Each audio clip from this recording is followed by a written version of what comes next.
حضرت ابراہیم علیہ السلام نے ایک روز سمندر کے کنارے ایک آدمی مرا ہوا دیکھا۔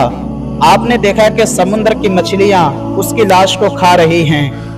اور تھوڑی دیر کے بعد پرندے آ کر اس کی لاش کو کھانے لگے۔ آپ نے یہ منظر دیکھا کہ جنگل کے کچھ درندے آئے اور وہ بھی اس لاش کو کھانے لگے۔ آپ نے یہ منظر دیکھا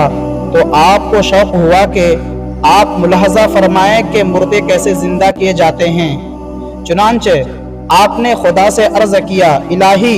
مجھے یقین ہے کہ تو مردوں کو زندہ فرمائے گا اور ان کے اجزاء دریائی جانوروں، پرندوں اور درندوں کے پیٹوں سے جمع فرمائے گا،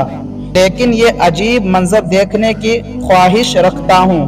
خدا تعالیٰ نے فرمایا، اچھا اے خلیل، تم 4 پرندے لے کر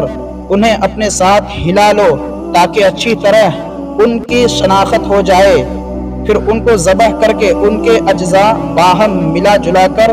ان کا ایک ایک حصہ ایک ایک پہاڑ پر رکھ دو، پھر ان کو بلاؤ اور دیکھو وہ کس طرح زندہ ہو کر تمہارے پاس دوڑتے ہوئے آتے ہیں۔ چنانچہ حضرت ابراہیم علیہ السلام نے مور، کبوتر، مرغ اور کوا یہ 4 پرندے لیے اور انہیں ذبح کیا اور ان کے پر اکھاڑے اور ان سب کا قیمہ کر کے آپس میں ملا جلا کر کئی حصے کیے اور ایک ایک حصہ ایک ایک پہاڑ پر رکھ دیا اور سر سب کے اپنے پاس محفوظ رکھے، اور پھر آپ نے ان سے فرمایا، چلے آؤ۔ آپ کے فرماتے ہی وہ اجزاء اڑے اور ہر جانور کے اجزاء علیحدہ علیحدہ ہو کر اپنی ترتیب سے جمع ہوئے اور پرندوں کی شکلیں بن کر اپنے پاؤں سے دوڑتے ہوئے حاضر ہوئے اور اپنے اپنے سروں سے مل کر بعین ہی پہلے کی طرح مکمل ہو کر اڑ گئے۔